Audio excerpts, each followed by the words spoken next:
ಸೌಹಾರ್ದತೆಯ ಸಂಕೇತವಾಗಬೇಕಿದ್ದ ಹಬ್ಬದ ಆಚರಣೆಯಲ್ಲೇ ಜಾತಿ ನಿಂದನೆ ಹಾಗೂ ಅಮಾನವೀಯ ಹಲ್ಲೆ ನಡೆದ ಘಟನೆ ಕೊಪ್ಪಳ ಜಿಲ್ಲೆಯಲ್ಲಿ ಬೆಳಕಿಗೆ ಬಂದಿದೆ. ಜಿಲ್ಲೆಯ ಅಳವಂಡಿ ಪೊಲೀಸ್ ಠಾಣಾ ವ್ಯಾಪ್ತಿಯ ಬೋಚನಹಳ್ಳಿ ಗ್ರಾಮದಲ್ಲಿ ಮೊಹರಂ ಹಬ್ಬದ ಮೆರವಣಿಗೆ ವೇಳೆ ದಲಿತ ಸಮುದಾಯದವರ ಮೇಲೆ ಮಾರಣಾಂತಿಕ ಹಲ್ಲೆ ನಡೆಸಲಾಗಿದೆ. ಹಲಗೆ ಬಡಿಯುವ ವಿಷಯದಲ್ಲಿ ಆರಂಭವಾದ ಕ್ಷುಲ್ಲಕ ಜಗಳ ಕೊನೆಗೆ ಇಡೀ ದಲಿತ ಕಾಲೋನಿಯ ಮನೆಗಳಿಗೆ ನುಗ್ಗಿ ರಾಡ್ಗಳಿಂದ ಹೊಡೆಯುವ ಮಟ್ಟಿಗೆ ತಲುಪಿದೆ. ಈ ಸಂಬಂಧ ಈಗಾಗಲೇ 39 ಜನರ ವಿರುದ್ಧ ಎಫ್ಐಆರ್ ದಾಖಲಾಗಿದೆ. ದಲಿತ ಸಮುದಾಯದ ಯಮನಪ್ಪ ಪೂಜಾರ ಎಂಬುವವರು ಹಲಗೆ ಬಡಿಯಲು ಮುಂದಾಗಿದ್ದಾರೆ.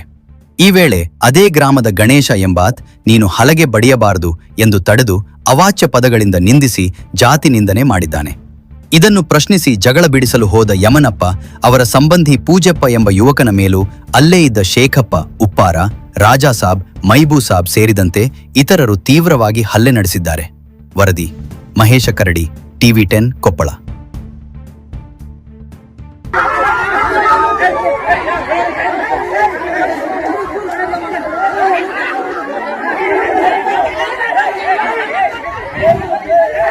ಕ್ಷಣ ಕ್ಷಣದ ಸುದ್ದಿಗಾಗಿ ನೋಡ್ತಾ ಇರಿ TV10 ಕನ್ನಡ ನ್ಯೂಸ್.